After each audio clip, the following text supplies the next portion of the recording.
नमस्ते, राधे राधे, प्रणाम। मैं हूँ रीमा और अपने यूट्यूब चैनल रीमा के लोकगीत में आप सभी का बहुत-बहुत स्वागत करती हूँ दोस्तों। दोस्तों, आज मैं एक ऐसा गीत लेकर आई हूँ, जिस गीत को आप हर जगह गा सकते हैं, चाहे वो सामाजिक स्तर हो, चाहे वो स्कूल हो या फिर कॉलेज हो, आप कहीं भी इस गीत को गा सकते हैं। ये गीत शिक्षा पर है और शिक्षा हमारे लिए कितनी ज़रूरी है अ, इस गीत के माध्यम से आपको पता चलेगा और ये गीत वाक़ई में बहुत अच्छा है और इस गीत को आप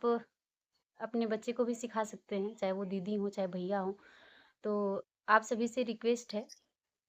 कि गणतंत्र दिवस आने वाला है, तो अपने बच्चों को आप ये गीत दे सकते हैं सीखने के लिए,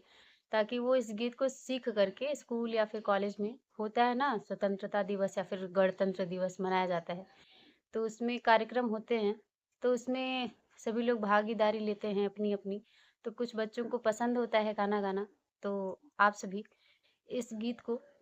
अपने बच्चों को सिखाइएगा और कहिएगा कि स्कूल में जाकर के इस गीत को गाएँगे। बहुत अच्छा ये गीत है। तो चलिए शुरू करते हैं। दोस्तों एक रिक्वेस्ट आपसे और है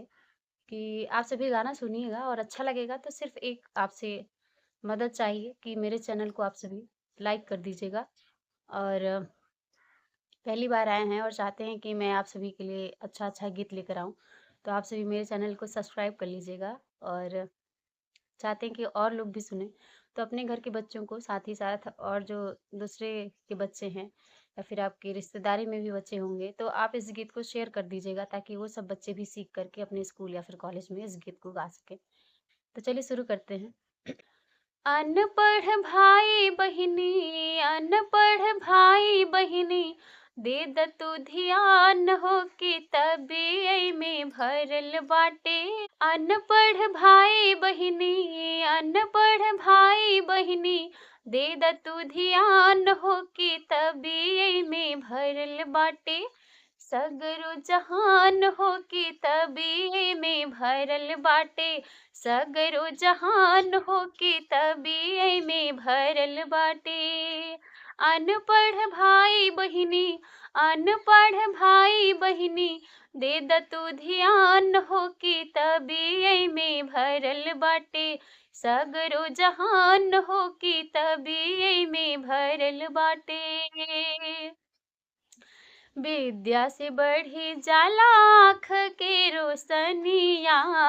विद्या से बढ़ी जाला आँख के रोशनिया पढ़ लिख ली हले पे बदली जिंदगनिया पढ़ लिख ली हले पे बदली जिंदगिया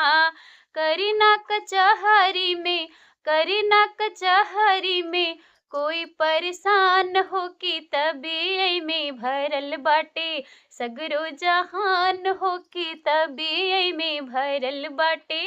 सगरो जहान हो कि तबीयई में भरल बाटे सगरो जहान हो कि तबीयई में भरल बाटे भक्त कवियन के बाई है लेखनिया भक्त कवियन के बाटे है लेखनिया इतिहास भूगोल के है बा कहानिया इतिहास भूगोल के ई है बा कहानिया हक अधिकारी के हक अधिकारी के बतावे संविधान हो के तबीयई में भरल बाटे सगरो जहान हो के तबीयई में भरल बाटे सगरो जहान हो के तबीयई में भरल बाटे शिक्षा बिना नर नारी हो जाला निराशा शिक्षा बिना नर नारी हो जाला निराशा बोले बतियावे के मालूम नइखे भाषा बोले बतियावे के मालूम नइखे भाषा पढ़े नाही आवत कुछो पढ़े नाही आवत कुछो वेद पुराण हो कि तबीयई में भरल बाटे सगरो जहान हो कि तबीयई में भरल बाटे सगरो जहान हो कि तबीयई में भरल बाटे और किताब में क्या क्या भरा है पत्र और पत्रिका से मिलला समाचार हो,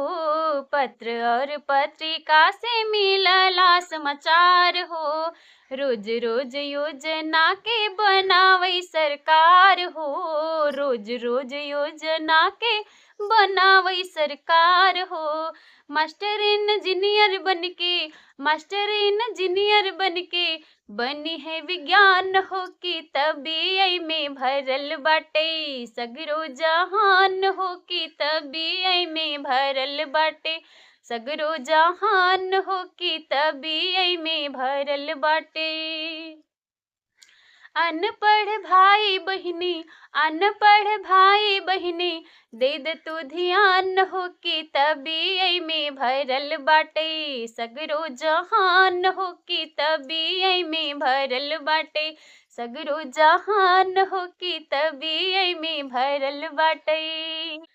भाग्य तकदीर के बदल दी है शिक्षा,